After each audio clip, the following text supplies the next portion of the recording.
ब्रह्मांड के सबसे दिमागदार वैज्ञानिक स्टीफन हॉकिंग के बारे में 10 बातें जो आपको हैरान कर देगी।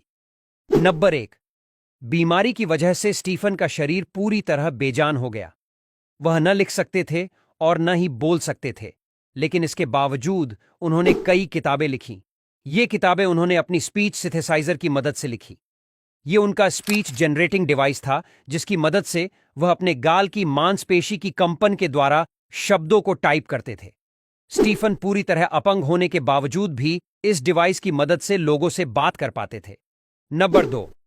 स्टीफन हॉकिंग ने दुनिया के अंत के बारे में बात करते हुए यह कहा था कि आर्टिफिशियल इंटेलिजेंस, न्यूक्लियर वॉर, महामारियां, क्लाइमेट चेंज और बढ़ती जनसंख्या, ये सभी वो कारण हैं जो दुनिया को अंत की ओर लेकर जाएंगे।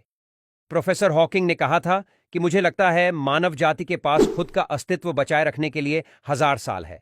जब तक कि यह पृथ्वी मनुष्य के रहने के काबिल न बचे, तब तक हमें पृथ्वी जैसा कोई और ग्रह खोजने की जरूरत है।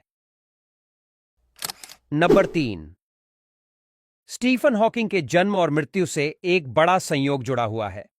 जिस दिन ग्रेट साइंटिस्ट गैलीलियो की मृत्यु हुई थी, उससे पूरे 300 साल बाद 8 जनवरी 1920 को स्टीफन हॉकिंग का जन्म हुआ था और दुनिया के सबसे महान साइंटिस्ट अल्बर्ट आइंस्टाइन के बर्थडे वाले दिन स्टीफन की मृत्यु हुई।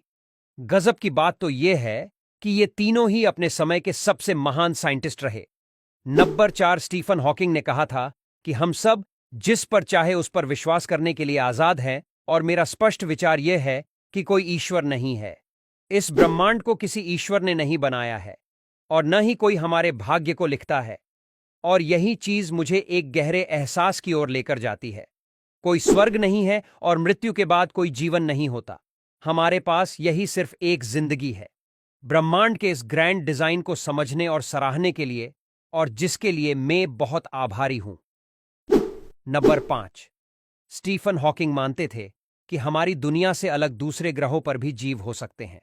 उन्होंने एक बार कहा था कि इस अनंत ब्रह्मांड को देखते हुए यह लगता है कि एलियंस सचमुच होंगे, लेकिन हमें उनसे संपर्क करने की कोशिश नहीं करनी चाहिए। यह हमारे लिए खतरनाक साबित हो सकता है।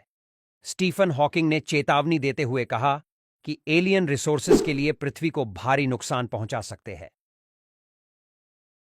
नंबर 6। प्रोफेसर हॉकिंग कहते थे कि उन्होंने हमेशा से यह सपना देखा था कि वह साइंस पर कोई ऐसी बुक लिखेंगे जिसे आम लोग भी आसानी से समझ पाए। वे कहते हैं कि ब्रीफ हिस्ट्री ऑफ टाइम पर उनका यह सपना पूरा हुआ। यह बुक उन्होंने तब लिखी थी जब वह पूरी तरह अपंग हो चुके थे।